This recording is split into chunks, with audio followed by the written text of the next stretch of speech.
চিন্তা করুন তো, আপনি একটা লোহার অন্ধকার বক্সের ভেতরে আটকে আছেন, চারিদিকে কোনো আলো নেই, আর সেই বক্সটি ভেসে বেড়াচ্ছে এক সুবিশাল অতল সমুদ্রের বুকে। আপনার সাথে কোনো খাবার নেই, কোনো পানি নেই, আর তার উপর আপনি একজন গর্ভবতী নারী, যার যে কোনো মুহূর্তে বাচ্চা হতে পারে। শুনতে অবাস্তব মনে হলেও আজকের মুভিতে এই অসম্ভব লড়াইটাই আমরা দেখতে পাবো, যেখানে একজন মা তার অনাগত সন্তানকে বাঁচানোর জন্য প্রকৃতির সবচেয়ে নিষ্ঠুর রূপের মুখোমুখি হয়। 2023 সালের অন্যতম বেস্ট স্প্যানিশ সার্ভাইভাল থ্রিলার মুভির গল্পের শুরুতেই আমাদের নিয়ে যাওয়া হয় একটা অন্ধকার ভবিষ্যতে, একটা ডিস্টোপিয়ান ওয়ার্ল্ডে, যেখানে পুরো পৃথিবীতে তীব্র সংকট, খাদ্য সংকট আর সম্পদের অভাব দেখা দিয়েছে। আর এই সংকটের কারণে স্পেনের স্বৈরাচারী সরকার এক চরম নৃশংস সিদ্ধান্ত নেয় আর ঘোষণা করে দেশের জনসংখ্যা কমাতে হবে। তাই তারা গর্ভবতী মহিলা, শিশু এবং বৃদ্ধাদের, যাদের তারা দেশের উপর বোঝা মনে করে, তাদের খুঁজে খুঁজে বন্দি করছে এবং নির্মমভাবে হত্যা করছে।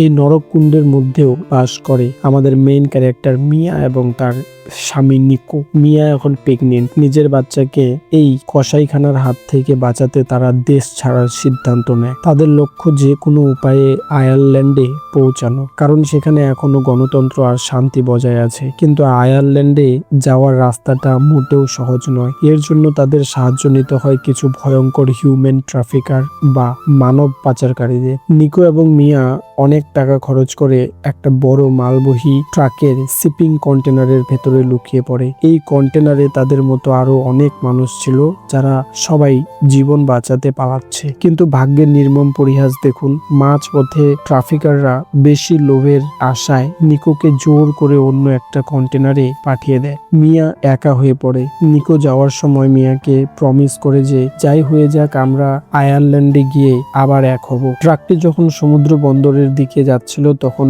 মিলিটারি চেকপোস্টে সেটা আটকে যায়। এখানে সিনটা শ্বাসরুদ্ধকর, যে আপনার গায়ে লোম খাড়া হয়ে যাবে। মিলিটারি অফিসাররা কন্টেনারের ভেতরে সন্দেহজনক কিছু একটা টের পায়। মিয়া বুঝতে পারে বড় কোনো বিপদ আসছে।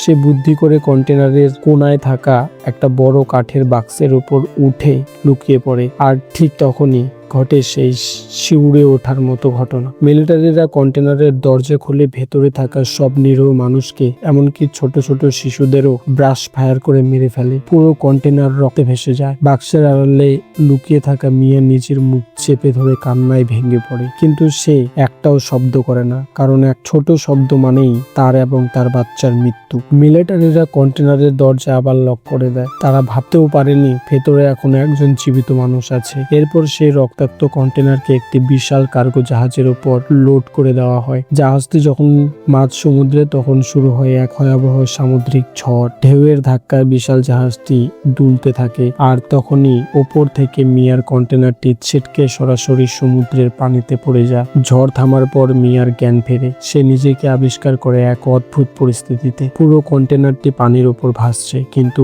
গুলির আঘাতে সেটার গায়ে অনেক ফুটো হয়ে গেছে, আর সেই ফুটো দিয়ে হু হু করে বরফ শীতল সমুদ্রের পানি ভেতরে ঢুকছে। সে ফুটো দিয়ে দেখে আরো একটা কন্টেনার আছে। সে শুনতে পায় মানুষের চিৎকার। দেখতে দেখতে সেই কন্টেনারটি তার চোখের সামনে ডুবে যায়। যে কন্টেনারটি একটু আগেও তার বাঁচার উপায় ছিল, এখন সেটাই তার জন্য একটা ভাসমান কফিনে পরিণত হয়েছে। মিয়া পাগলের মতো চারিদিকে কিছু খুঁজতে থাকে, যদি বেঁচে থাকার মতো কিছু পাওয়া যায়। কন্টেনারের ভেতরে আগের মানুষদের ফেলে যাওয়া কিছু কার্গো বক্স ছিল। মিয়া সেগুলো খুলে দেখে। সে পায় কিছু প্লাস্টিকের কৌটো, একটা ইয়ারফোন, একটা battery drill machine, black tube ও একটি ছোট ছুরি আর কিছু জলের বোতল। মিয়া বুঝতে পারে এইটুকু জিনিস দিয়ে সমুদ্রের মাঝে সার্ভাইভ ও বেঁচে থাকা যাবে না। পানি যখন মিয়ার কোমর পর্যন্ত চলে আসে তখন সে বুঝতে পারে তাকে এখনই এই পানি সেচে বের করতে হবে, নয়তো কন্টেনারটি ডুবে যাবে। সে একটা প্লাস্টিকের ডিব্বা দিয়ে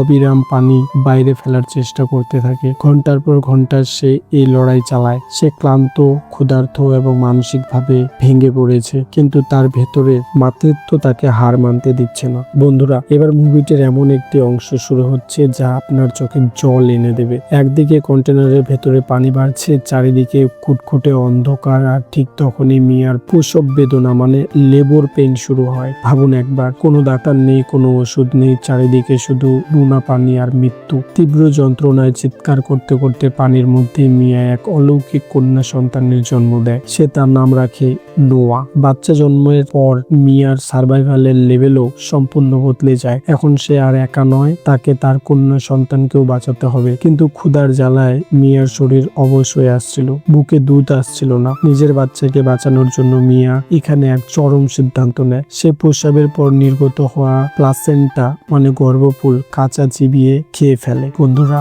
একজন মা তার বাচ্চার জন্য কতটা নিচে নামতে পারে এটা তার প্রমাণ। এরপর মিয়া তার বুদ্ধি খাটাতে শুরু করে। সে বুঝতে পারে ভেতরে থাকলে একদিন এই কন্টেনারটি পুরোপুরি ডুবে যাবে। তাই সে ড্রিল মেশিন দিয়ে কন্টেনারের ছাদ একের পর এক ফুটো করতে থাকে। ব্যাটারি শেষ হয়ে গেলে সে পকেট ছুরি দিয়ে খুদে খুদে লোহার ছাদ কেটে একটা বড় স্কোয়ার ফুটো তৈরি করে। অবশেষে প্রায় 15 দিন পর মিয়া খোলা আকাশ আর সূর্যের আলো দেখতে পায়। তখন সে তার বাচ্চাকে নিয়ে কন্টেনারের ছাদের উপর আশ্রয় নেয়। হঠাৎ সে সমুদ্রে লক্ষ্য করে তাদের ঘিরে অনেক ছোট বড় মাছ। সে ধরার চেষ্টাও করে, কিন্তু তার এই চেষ্টা প্রথমে বৃথা যায়। আনমনা অবস্থায় সে তার বাচ্চার কাছে চলে আসে। তখনই সে বুঝতে পায় আকাশপথে প্লেনের আওয়াজ।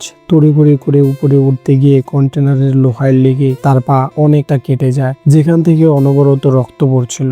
মিয়া কি করে জানেন? সেই ইয়ারফোনের শক্ত তার আর টিভির বোর্ডের শক্ত হুক দিয়ে কোনো ওষুধ ছাড়াই নিজের পায়ের চামড়া নিজেই সেলাই করে। এই কাজটি করার সময় তার মাথায় একটা বুদ্ধি আসে। সে এই হুক আর এই ইয়ারফোনের তার দিয়ে একটা জাল বানায় এবং মাছ ধরতে সফল হয়। সে কাঁচা মাছ খেয়ে নিজের ক্ষুধা মেটায় আর তৃষ্ণা মেটায় বৃষ্টির জল সংগ্রহ করে। একদিন রাতে অলৌকিকভাবে কন্টেনারে থাকা একটি স্যাটেলাইট ফোন বেজে ওঠে। মিয়া তার তাড়াহুড়ো করে ফোনটা ধরে। ওপারে নিকোর কথা শুনে মিয়ার চোখে জল চলে আসে, কিন্তু নিকো যা বলে তা মিয়ার কাছে আকাশ ছোঁয়ার মতো। নিকো জানায় তার কন্টেনারে যখন মিলিটারি অ্যাটাক করছিল তখন সে গুলিবিদ্ধ হয়েছিল। সে এখন একটা ভাঙ্গা নৌকায় মৃত্যুর কোলে ঢেলে পড়েছে। নিকো কান্না ভেজা কণ্ঠে মিয়াকে বলে, আমি হয়তো আর থাকবো না মিয়া, কিন্তু তোমাকে বাঁচতে হবে। আমাদের নোয়াকে আয়ারল্যান্ডে নিয়ে যেতেই হবে। তুমি পারবে, তুমি একজন স্ট্রং মা। এই কথা বলেই নিকোর ফোনটা চিরতরে কেটে যায়। নিকো মারা যায়। মিয়া তার জীবনের একমাত্র অবলম্বনকে